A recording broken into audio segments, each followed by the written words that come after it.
आपने किसी से पैसा लेना था, जिससे आपने पैसा लेना था उसने आपको चेक दे दिया, आपको पोस्ट डेटेड चेक दे दिया, या फिर आपको ये बोल दिया कि ये चेक आप सिक्योरिटी के तौर पे या जैसे भी आपको चेक देकर ये कह दिया कि मैं आपका पैसा लौटा दूंगा, इस डेट को लौटा दूंगा।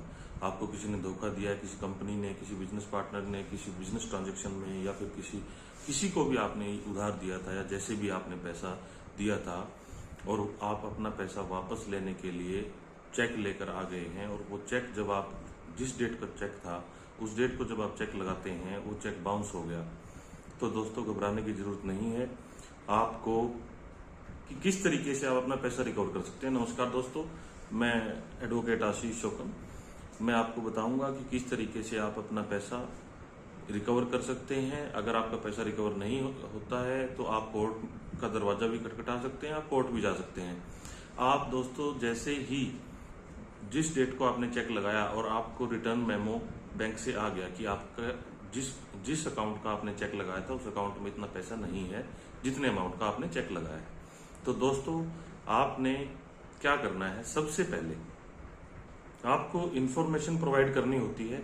जिस इंसान ने, जिस कंपनी ने, जिसने भी आपको चेक दिया है, आपको उसको इंफॉर्मेशन प्रोवाइड करनी होती है कि आपका चेक बाउंस हो गया है, आप ये पैसा किस तरीके से लौटाओगे। आपके अकाउंट में इतना पैसा नहीं था जिस पैसे का आपने हमें चेक दे दिया।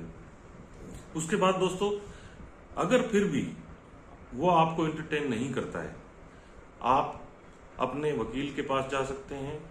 आप उनको लीगल नोटिस के थ्रू, नेगोशिएबल इंस्ट्रूमेंट एक्ट के लीगल नोटिस के थ्रू आप उनको इंफॉर्मेशन दे सकते हैं, लीगल नोटिस भेज सकते हैं। तो 15 दिन का आपको लीगल नोटिस का उनको टाइम देना होता है कि 15 दिन के अंदर अंदर आप ये पैसा लौटाइए।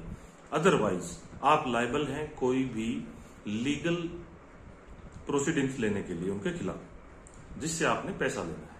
जिसके चेक के ऊपर सिग्नेचर्स हैं उस बंदे के खिलाफ भी आप, और अगर फर्म का चेक है तो आप किसी कंपनी के खिलाफ उनको भी पार्टी बना सकते हैं लीगल प्रोसीडिंग्स में। अब दोस्तों मैं आपको ये बताना चाहता हूं कि नेगोशिएबल इंस्ट्रूमेंट एक्ट में सेक्शन 138 के अंडर आप कोर्ट का दरवाजा खटखटा सकते हैं कि ये इंस्ट्रूमेंट इस इंसान ने, इस कंपनी ने मुझे दिया था, ये चेक दिया था, इसका चेक बाउंस हो गया है। और सेक्शन 138 नेगोशिएबल इंस्ट्रूमेंट एक्ट 1881 उसके दौरान आप कोर्ट में जा सकते हैं अपने वकील के थ्रू। पहले आप लीगल नोटिस भेजें।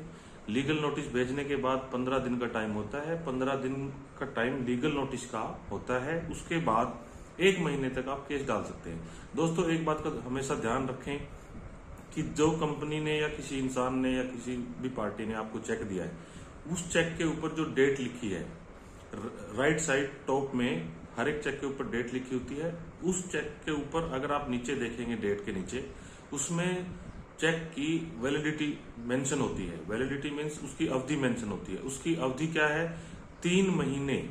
जो डेट चेक के ऊपर लिखी है 3 महीने तक वो चेक वैलिड होता है। अगर 3 महीने के बाद आप उस चेक को दोबारा लगाने जाएंगे तो वो चेक नल एंड वॉइड हो चुका होगा। बैंक उस चेक को एक्सेप्ट नहीं करेगा। इस चीज का आप विशेष ध्यान रखें। नेगोशिएबल इंस्ट्रूमेंट एक्ट के अंडर बहुत सारे साथियों ने पहले भी अपने केसेस फाइल किए होंगे, बहुत सारे पेंडिंग भी होंगे।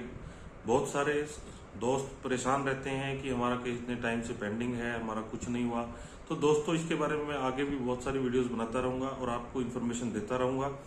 मैं आपको इस वीडियो में सिर्फ इतनी इन्फॉर्मेशन देना चाहता था कि अगर आपका चेक बाउंस हो गया है तो आप नेगोशिएबल इंस्ट्रूमेंट एक्ट 1881 के अंडर आप कोर्ट का दरवाजा खटखटा सकते हैं। उस बंदे के ऊपर केस डाल के, कंपनी है या कोई इंसान है उसके ऊपर केस डाल के 138 सेक्शन में आप अपना पैसा रिकवर कर सकते हैं। नमस्कार दोस्तों।